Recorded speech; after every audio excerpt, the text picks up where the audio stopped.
ध्यान से देखना, ध्यान से देखना। मान लो √5 इज इरेशनल प्रूफ करना है, कैसे करेंगे, कैसे करेंगे देखना, वापस से देखना, पूरा फोकस 2 सेकंड के लिए बस यहां फोकस रखो, 2 सेकंड के लिए फोकस रखो, हो जाएगा प्रूफ। देखो सबसे पहले लेट कर लो √5 इज रेशनल।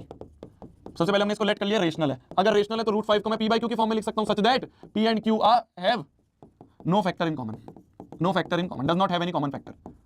लिख दिया ऐसे, लिख दिया। फिर क्या करते थे, स्क्वायरिंग बोथ साइड्स करते थे। देखते रहो बस ध्यान से। स्क्वायरिंग बोथ साइड्स करेंगे तो 5 बराबर आ गया p² अपॉन q², q² इधर 5 इधर, तो q² बराबर आ गया p²/5। यहां पे हमें दिख रहा है कि 5 डिवाइड p², यहां दिख रहा है 5 डिवाइड्स p²। तो अगर 5 जो है p² को डिवाइड करे तो 5 will divide p also, 5 will divide p also. तो जब 5 ने p को डिवाइड करा, जब 5 ने p को डिवाइड करा, तो मान लो कुछ n आया या मान लो m आया मान लो, तो p बराबर आ गया 5m।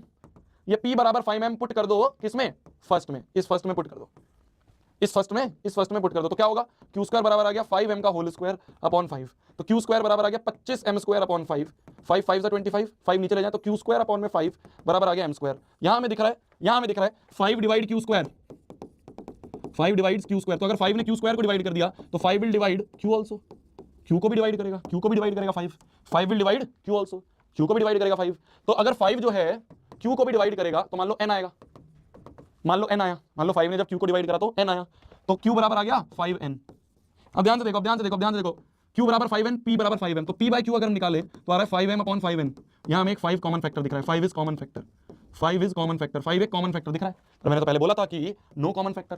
तो this contradiction is due to our wrong assumption। हमने रॉन्ग assumption कर ली, हमने गलत मान लिया, क्या गलत मान लिया कि √5 इज रेशनल मान लिया, रेशनल नहीं है, तो hence √5 is irrational, hence proved HP, hence √5 is irrational.